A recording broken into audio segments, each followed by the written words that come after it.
I see it all the time. They don't know where to improve their life. They just know they're restless, they're frustrated, they're fearful, they're upset, or they just see there's a higher opportunity, so they're in transition. And they know they have a bigger goal, or they have this new thing they want to do, but yet they're lacking an area to focus on in their own personal improvement. It's really hard to dial in your personal improvement if you're not scoring yourself consistently in different areas. Hey everybody, it's Brendon Burchard, and my job today is to share with you some tips that you can use, some strategies, maybe some new habits that you can implement to be at your best. The best way to go about this entire thing is bust out your journal, get ready to write down some great habits and strategies you can implement in your life. Today's entire presentation is built from the questions you all asked. It is going to be an awesome session. I'm teaching about psychology and physiology, productivity, persuasion, purpose, but I'm usually sharing it from a perspective of best practices. Meaning, most of my advice across all of my YouTube channels and all of our courses certainly, we're usually based on not just, my own personal experimentation, but rather on what we know actually works, what can be proven empirically, what the science is telling us, what I'm seeing out in the marketplace with actual clients. So most of my advice is always grounded in a lot of research and real world applicability with clients. But my story isn't usually in there other than, as you all seen, if you ever come to our seminars, I kick it off with sort of my story of what inspired me to do this work. But then from there, it's framework after framework after framework after framework of what either I've learned from the research or we've proven or we've seen in the marketplace dealing with actual clients. So that's always been great, but it's also left a little bit of I think with something with the clients and our general audience saying, well, Brendon, what do you do for your personal performance practices? And some of you all know some of them because I do teach a few of them at High Performance Academy, but mostly probably 75% of High Performance Academy is research-driven, what we know of best practices in high performance, and maybe 25% is my personal story and practices. But this, what I'm sharing with you today, I've actually never shared before. The principles of personal performance review. That's a fancy way of saying, Brendon, how do you stay at your best? What do you personally do to track yourself, to know if you're doing well in life? How do you set it up so that you're continually growing each week? So people always ask me, Brendon, I know you have a Sunday practice. What is it? I'm actually going to share that with you. Our 3 topics for the day are personal performance review, setting and achieving unrealistic goals, and dealing with stress. And in all 3 of those, I'm going to share my personal practices with you. Usually when we're working with a high-performance client, they want to know my practices in these areas. I'm happy to tell them, and usually I only do that with my $250,000 clients. Today, I'm just going to share what I do here. Let's talk about principles of personal performance review. If you have a job, in corporate America certainly, usually, once a year you have a performance review, sometimes 2, sometimes every quarter, where you sit down with your immediate manager, at least if you have a predictable job, and if you're an employee, you sit down with your immediate manager and they kind of say, here's how it's going. How's it going for you? Here's what we've observed. What have you observed? What are you trying to grow into? Where are you struggling? What's the next skill path for you? All of that happens in a structure, but many of you are entrepreneurs. Many of you are the business owner. Many of you are the manager or the owner. Many of you are the person who's doing the work by yourself. So you need to set up your own performance reviews. Now, I do mine every Sunday. It's just been part of my practice since, I think, 2001 or 2. I think right around the turn of the century. Isn't that weird to say that? Around the turn of the century. I'm old, apparently. So, principles of performance review. Here's some ideas to keep in mind. Number 1, you need a weekly review to drive performance. So you have to block the time to review. This is principle number 1 that everyone violates, and why most people don't see this sort of ratcheting up of performance and success in their life. Because what they're doing is they're going through the day fairly randomly, they're finishing the week crashing and burning, and they're just starting the next week. And there's no time to do the introspection that would gain not just new insights or new things to work on, but also help them identify where they go next. Most people aren't living intentionally, and I bet you feel that way as well. And if you're in High Performance Monthly, one of the reasons you joined is because I bet that conversation I had with you at some point about being more intentional. For me, being more intentional each day of my life is what made each day of my life get better. And I feel like I'm on this arc of growth in my life where I always feel like I'm just beginning, but I'm still so far away from where I was before. And that only happens because of this personal practice of a weekly performance review. And you need to have it weekly if you want to drive sustained long-term performance. Almost every high performer at the highest levels I've ever talked to has some type of weekly review that they do. And sometimes that review is kind of casual. Maybe they sit down with a pot of green tea, think about their week, write down what they're grateful for, what they learned, things like that. But when you work with me, it's at another level of intention here. It's a full hour block time on a Sunday to work on yourself.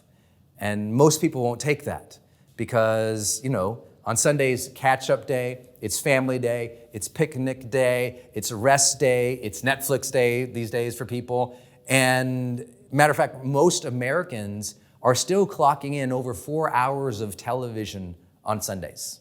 Over 4 hours of television. So I'm not really asking that much. I say, just block up time. Maybe it's only 20 minutes for you because you just got some newborns and there's no way, Brendon, I could do an hour. Maybe it's 30 minutes, maybe it's 45 minutes. But what I know is if we're gonna increase your performance, like your actual ability to succeed at the next level, we've got to get you blocking time to do a weekly performance review. We gotta have a time. I just do mine at the end of the week. Some people do theirs on Friday morning for 20 minutes, some of my clients, because they don't wanna mess with their weekends. I'm cool with that. Sunday's my reflection day anyway, because I have a spiritual practice on Sundays, so for me, that's the perfect day, right? So it aligns my thoughts about my life with my own spirituality and my own beliefs, and that helps me keep myself sort of congruent. But I need you from this day forward to set a time every week, and that's blocked out, and that's when you do it, period. And if you're like, Brendon, I can't because I got a 3-year-old and a 5-year-old running around, they're beating each other up with pots and pans, and you're like, there's no way, then choose a day and make sure it happens on that day by the end of the day. Just choose a day. It has to happen, okay? I can't tell you how important that is. Number 2, you need a written journal for this activity. No duh, Brendon. Really? I signed up for High Performance Monthly for you to tell me to keep a journal? Here's what I want you to do. I want you to have a separate journal that's only for performance review.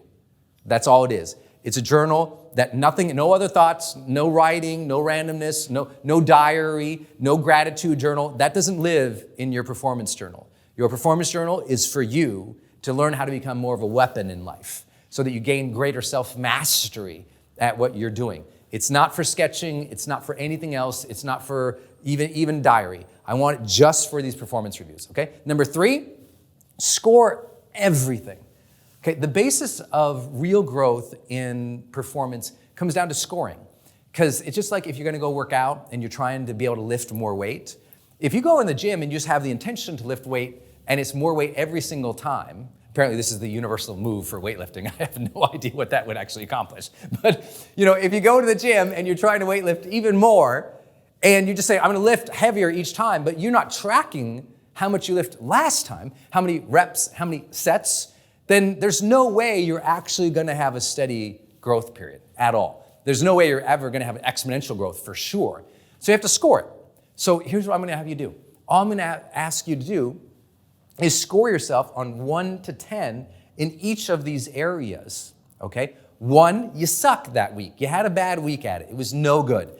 10, you were on your game, you kicked butt, you were incredible in that area of your life. And you're just gonna score. Give yourselves numbers in each of those areas each week. Now let's talk about the areas. We have roles, goals, and performance drivers. So I'm gonna share with you what mine are. I'll tell you what the topics are as well. Okay, roles mean you should know, well, how are you rating yours? Every week, if you had to say, did I do a good job this week? What roles would you look at? Maybe you're a mom and you say, okay, how did I do as a mom? How did I do as a husband? How did I do as a team leader? How did I do as a spiritual person? How did I do as a role model? You got to choose the roles that you want to score yourself in each week. The second area is your goals. Yep, that means you should already have an intention. You should know what your goals are. And then you should score yourself against those goals at the end of each week. How did I progress against those goals? Not, do I have them? Do I believe in them? Do I want them? It's, did I progress this week? 1, 0 progress on this goal. 10, I was absolutely consistent every single day moving towards this goal. Okay, 10, everyday consistency and momentum, right? And then the last one is performance drivers. What makes you great?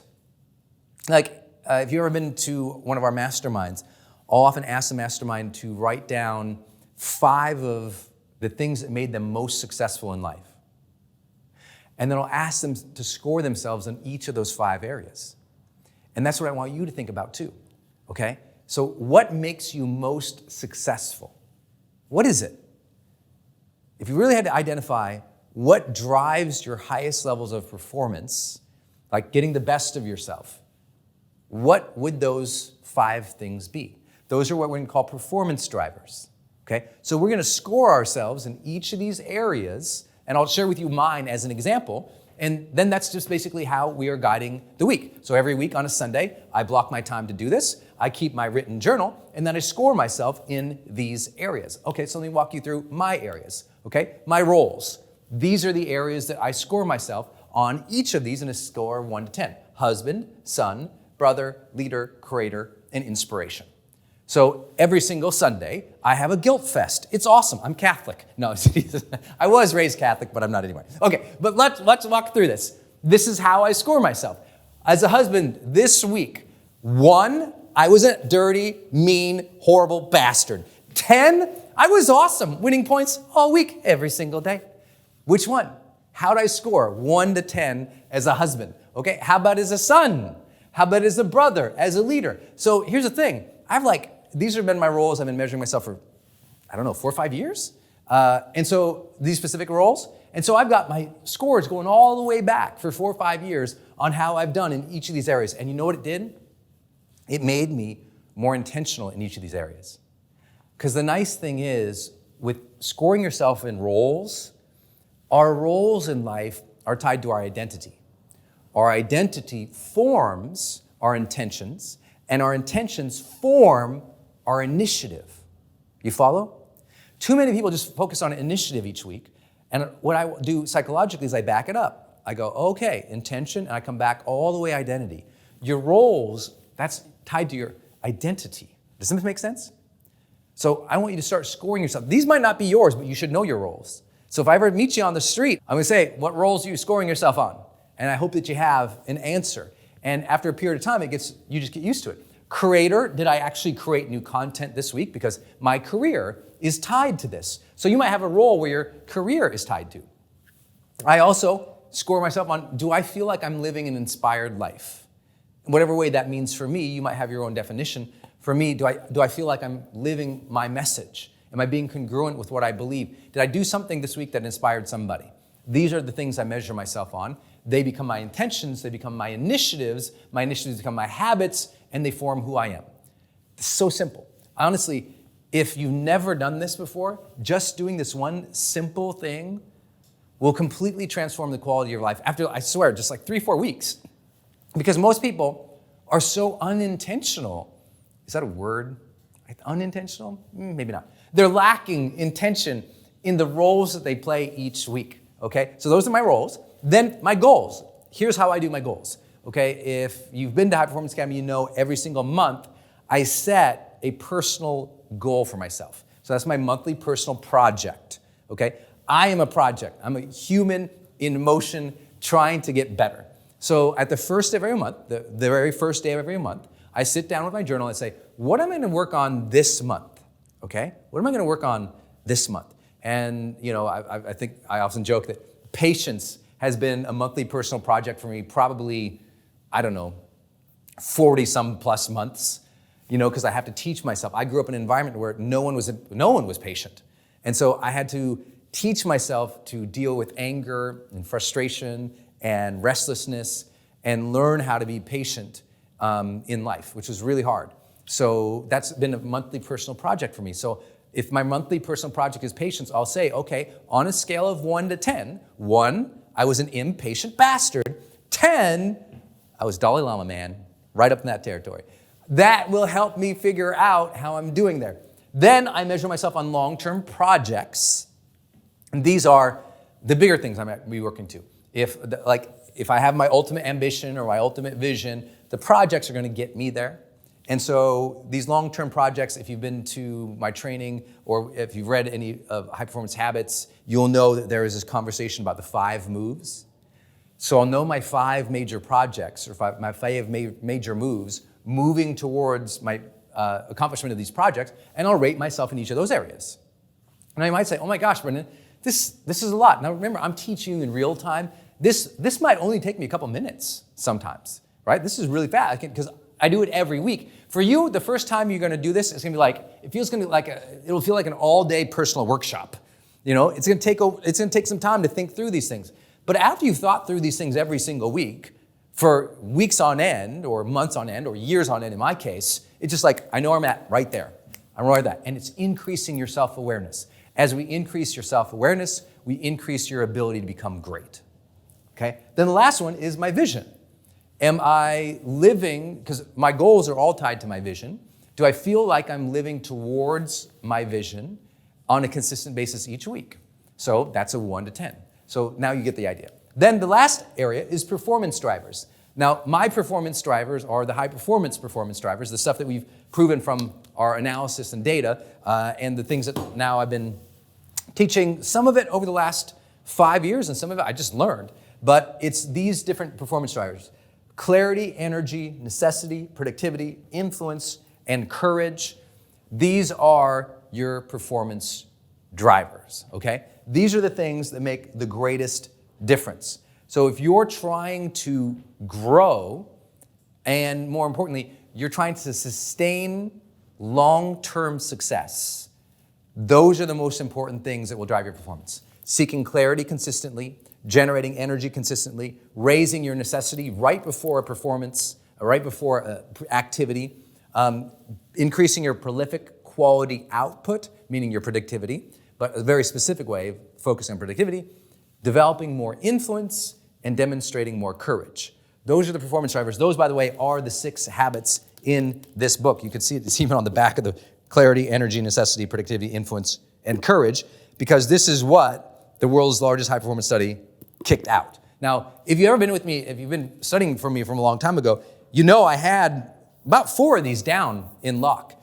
I didn't know that necessity was so critical, and I didn't know, even though I taught and I talked about courage, I didn't know that the scores in these areas were so instrumental to everything that we do. So those are part of the book. I hope you'll get it and check it out. But I measure myself 1 to 10. Now you see when people are like, Brendon, how do you get so much done? I'm like, it's because every week I score myself. Brendon, how come you always seem so happy? Because every week I'm measuring myself on things that make me happy and congruent. Brendon, how do you do whatever? It's probably tied to this in some way or another. So I hope that helps. So what we've talked about so far, number 1, you have to do weekly performance reviews, so you have to block time. Number 2, you got to keep a journal. Number 3, you have to score everything: roles, goals, performance drivers. Those are my 3 areas. You might rate yourself in other areas that I didn't even think about. Maybe you rate yourself in terms of finances. Maybe you rate yourself in terms of focus. Maybe you rate yourself in terms of something else that is important to you. Did you live through your heart that week? I don't know. But if you don't know, we got a problem. Okay? Number 4, self-score and social score. This is huge. I would say this is probably the biggest part of my personal development. The thing that I love the most about our events is I'll have the audience stand and share things. And because I really believe you have to socialize learning. If you don't socialize learning, it doesn't stick. You don't get the mortar that is perspective of other people. And so even your own ideas kind of come, in one ear, out the other for yourself until you talk things through with people. So what I do, and most of my friends and family don't know I do this, so if you're watching, this is what's been going on. I score myself with you. So I ask my family or my friends or my wife or my team or the people around me questions. How am I doing in this area? Are we moving towards this? Do you need anything in this? And I'm socializing to try and see, am I on track with them, especially in the roles, right? Especially in the roles. So I'm consistently asking, am I doing a good job in each of these roles? And the truth is, I know most of the time I'm not. And that doesn't make me feel guilty or bad, because I approach this entire thing as an opportunity to keep learning. I'm not consistently a 10 in every area of these measures, despite people thinking I'm some kind of like superhuman sometimes in the comments. I'm like, I'm a regular, fallible, weird dude, okay? But, so 10 is not my thing. And I score myself hard. I'm difficult on myself. You know, for me, usually, if I'm at a 7, I feel like, good job, Brendon. Nice work this week, okay? Because I was a C student in school, so 7s mean something to me. But it's important for you to score yourself and then ask someone. Go ahead and have the guts to ask your spouse, honey, how am I doing as a husband, as a wife? To have the guts to ask the team or the people you serve, how am I doing for you guys? You okay? Do you need anything? Have the guts to ask those questions, even when you know you are in that week, maybe insufficient, ineffective, not around. Like, it happens. It's totally okay. Don't beat yourself up, but always score yourself, okay? Always score yourself, because with more scoring will come more self-awareness. And again, that's how we're going to get you to a higher level of greatness. Number 5, let the scores tell you where to improve and set goals. This is important. So most people, I really feel like, because they're not doing a review and they're not scoring themselves, that they don't know where to really improve in their life, right? They say, Brendon, I want to be more successful. I say, great. What should you improve? And they're like, my finances? I'm like, really targeted, buddy. Where should you improve? And it's a challenge for people. I see it all the time. They don't know where to improve their life. They just know they're restless, they're frustrated, they're fearful, they're upset, or they just see there's a higher opportunity, so they're in transition. And they know they have a bigger goal, or they have this new thing they want to do, but yet they're lacking an area to focus on in their own personal improvement. It's really hard to dial in your personal improvement if you're not scoring yourself consistently in different areas.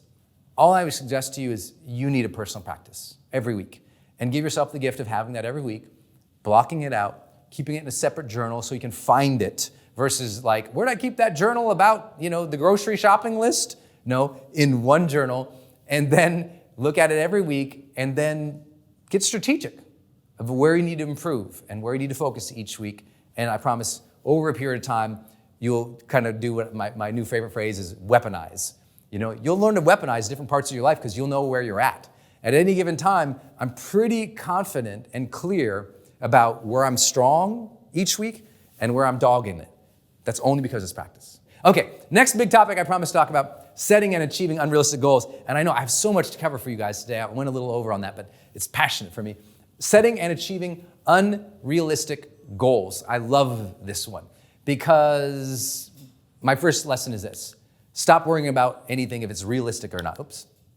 Forget realistic. I'm not worried about realistic. I've never been worried about realistic. And anytime someone told me be realistic in life, I said be more courageous, right back to them. So focus on, instead, what's the ambition or desire you have, then developing the competency so that you can earn it and get it and live into it. And third, your network, meaning your environment, meaning your networking, meaning the people around you. I'm never worried. When someone says, Brendon, I have a goal to be just like you in 6 months. I'm like, cool, maybe they can. And if you don't believe it, look at the rise of some people in our industry who have they'll drop a book, or their YouTube channel will blow up, or their Facebook page will blow up. And it's like everyone says, that person came out of nowhere. I say, no, that person came right out of intention and hard work. And so for me, I don't worry about realistic. If you got a goal and your heart is there and your mind is there, don't let anyone tell you about what's realistic. Let your results tell you about what's probable. Think about, okay, I've worked at this. I'm clear about what I want. I've developed the skills and the knowledge I need. I've put myself in a network where that could possibly happen by networking with other people who've done it and learning from them, or hiring or having support. And then see, okay, after a year of hard struggle, after 2 years of really giving, after 3 years of pushing, after 5 years of dedication and discipline and fire, now let that 5 years tell you what's realistic. Don't let the first 5 people you meet and you share your goals with tell you what's realistic, because they're all gonna be like, well, who do you think you are? You need to determine what's probable after 5 years of effort. Before that, you're guessing, or you're quitting, or you're delaying, or you're distracted, or you're full of crap. That's the only way we can say it. If it's a real, and remember, we're talking about unrealistic stuff here. This is not like basic goal setting. If you're telling me, Brendon, it's crazy. I'm like, great. I mean, I think about Elon Musk and how crazy he was to start SpaceX and try to launch personal spacecraft and rockets into the air. It was terrible. You know, it was a disaster. The first one went up, boom, blew up. Second one, blew up. Third one, blew up. Fourth one, thank God, it finally worked. Now, every single step of the way, people were saying, you were crazy, this is unrealistic, you can't do that, you're not NASA. But he let the years of effort ultimately prove it. Now, if he had failed 5 more times, he would have moved on to something else. But he let the work happen. He trusted that each failure was a learning point and a development point. And so don't worry about realistic anymore. So if you got someone saying you're stupid or who do you think you are, you're unrealistic, you need to turn your ears off and put them back to the grindstone and focus. Second big idea. Oh, what's happening to my little thing here? If it's unrealistic, then work in what we call step-ups. I'm sure you've heard this phrase before. A step-up is, okay, start with a really small goal.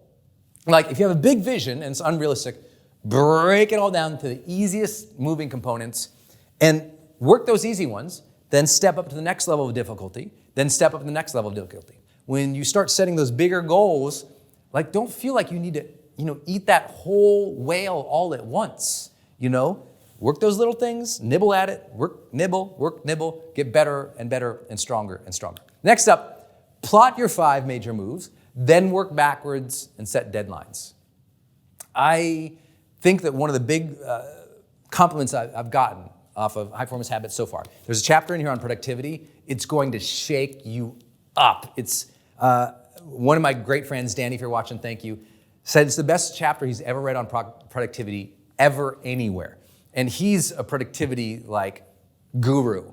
And he read this, and one of the things of the practices is knowing your 5 moves. I talked about that earlier. Knowing the 5 moves to achieve anything. But once you know the 5 moves, breaking it back down to deadlines. So move number 1, what would the first major move be to accomplish something? What's the first major move? Break that down into steps, tasks, activities, and deadlines. Do that, then step up to major move number 2, all right? Then step up to major move number 3, step up to major move number 4, step up to major move number 5. And that's where everything starts shifting. I've done that with books, I've done that with courses, I've done that with clients, I've done that with brand building, I've done that with investments. That 5 major move mentality has been everything for me. If a person can't break down the 5 moves of what they're trying to do, I know they don't know what they are trying to do. Okay, then let's move on to this idea. You have to go all in with your learning. If you tell me, Brendon, I have an unrealistic goal, go all in with your learning. I'll give you an example from my career. When I decided to be a book author, and I decided I was going to be a writer, and I was going to leave my job, my corporate job at Accenture, and I said, I'm going to go out on my own, write books, and I was terrified. I went all in my learning. In my case, what that meant was there was one major conference coming up. I don't know if you remember, it was back then it was Jack Canfield and Mark Victor Hansen were doing a seminar called Mega Book Empire. And he was coming up, and it was like $3,000 a ticket. And I did not have that much money anywhere. I was just kind of getting warmed up into what I wanted to do with my entire life. And I put half on my credit card, and my dad put the other half on his credit card. And I went down to Los Angeles, where that seminar was, and I didn't know anybody. And I was easily, if I wasn't the youngest guy there, I was in that, top 1% of the youngest people in that room. There was like 2,000 people there, and I was young, and I was scared. and I was all in, baby. If you have an unrealistic goal, you got to put the chips in on your learning. I'm not saying bet the farm on the idea. I'm not saying give all your money to start up. I'm saying your whole commitment in learning must shift entirely to you being able to learn this stuff. Stop consuming random YouTube videos, only consume instructional videos. Stop reading random fiction books, only read books related to what you are trying to accomplish. Like, you need all 100% of your focused mental power in the learning department must go in towards this goal. Because if you're calling it unrealistic, you'd better increase competency and you'd better do it fast. Number 5, make your work time relate to the unrealistic goal in this way. Notice it says make your work time, okay?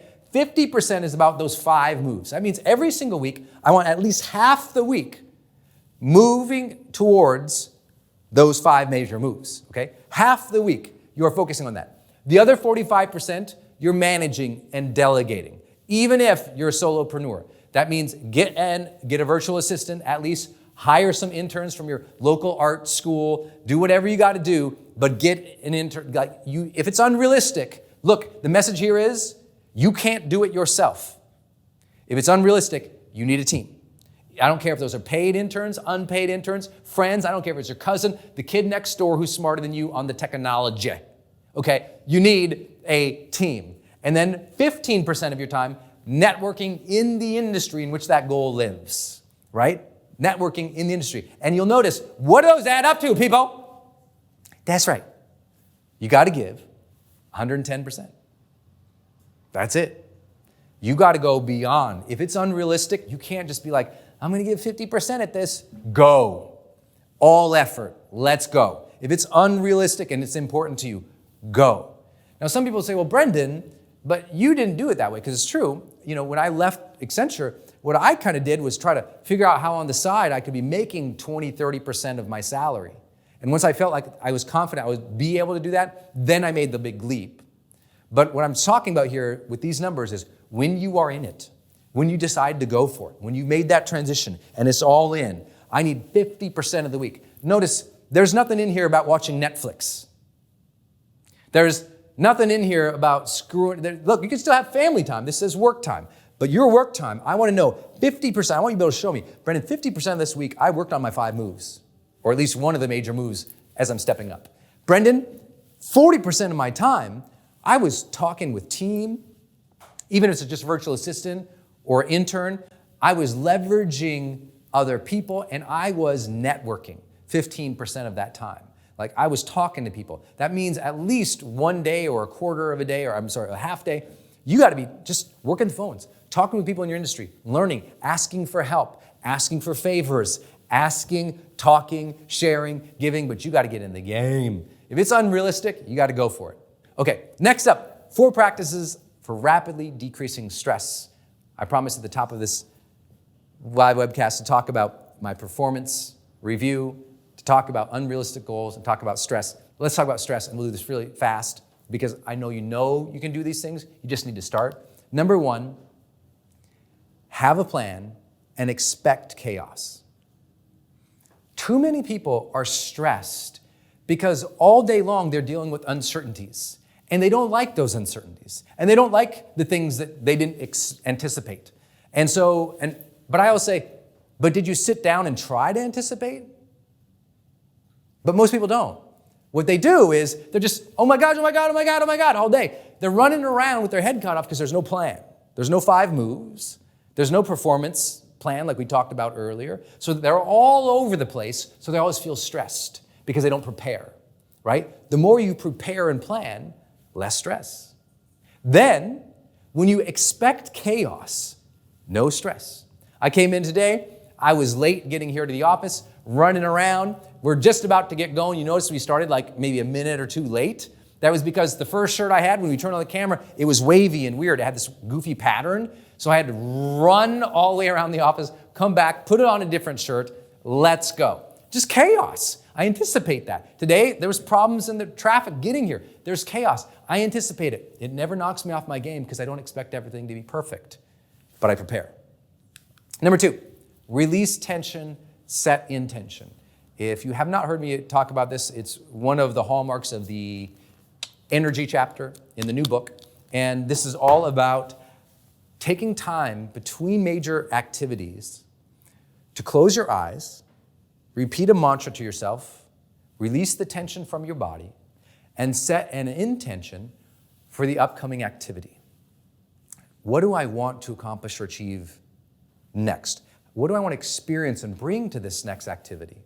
So that's what I do between every major activity. So if I'm doing email for an hour, I finish doing an email, I push back from my desk, I might get up, I might move around, we'll talk about that, but in general, I always release all the tension from my body. I say, okay, I'm about to make a presentation now. What is my intention for this presentation? What energy do I want to bring into this next activity? That's what I call release tension, set intention.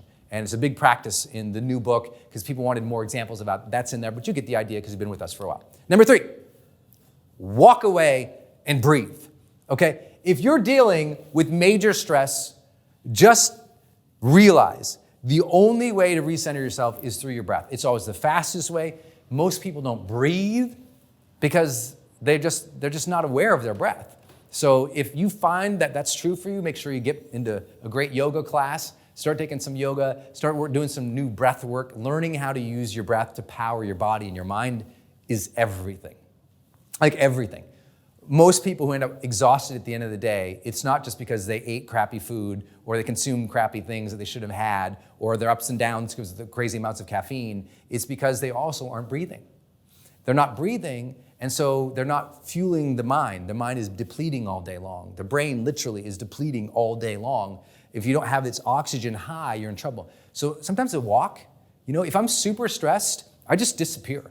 I literally walk out and I'll walk around the block. I'll take a bunch of deep breaths as I'm walking. I'll come back, I'm centered, ready to go. And number 4, supplement. And I know, don't judge. But we do know that there are supplements that will help people deal with stress. And those are some common ones. Sometimes, if you're really stressed and fatigued, look, half a cup of coffee can put your mind back in play, right? The folks who deal with depression, especially if you deal with depression, coffee can help you really, and this is not my opinion, by the way. There's a great research study that coffee can be incredibly helpful to people who deal with negative emotions throughout the day. Because it can help, even though you might have the crash from the caffeine, it can give you a little bit more optimism throughout the day, which will help you deal with some of those negative emotions, right? It's a very, very powerful. They highly recommend, a lot of psychiatrists highly recommend, a cup of coffee or 2 for those who deal with kind of the emotional turmoil of negativity or depression. Now, consult your doctor as always to see if that's right, but that's a pretty basic one. But other things, like, have a big 20-ounce thing of green tea. Green tea has a little bit less caffeine, so you don't get the jitters, but it has something called L-theanine, okay? And L-theanine is a great thing to focus yourself, right? It gives you a little bit of focus.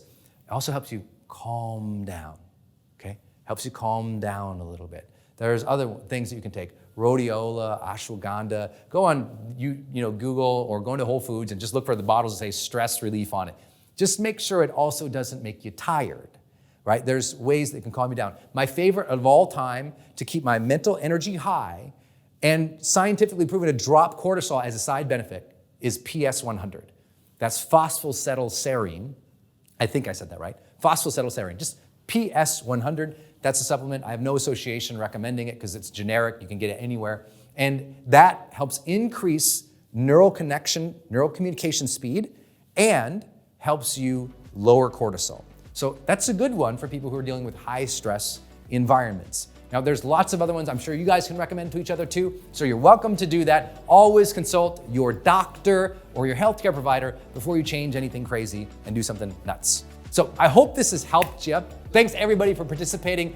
Remember this, you must be reviewing and scoring and paying attention so that you can increase self-awareness and reach your highest levels of greatness. Until next month, go out there every single day of your life. Remember, the intention of being a high performer is everything, so have the intention to be awesome. And as always, take each day, live fully, love openly, and make your difference today. Hey, it's Brendon. I just want to thank you for watching my channel. There's so many other teachings and trainings on this channel, so please enjoy. Thanks for being here. Also, for those who want to go to another level, I have an upcoming Certified High Performance Coach Certification Week.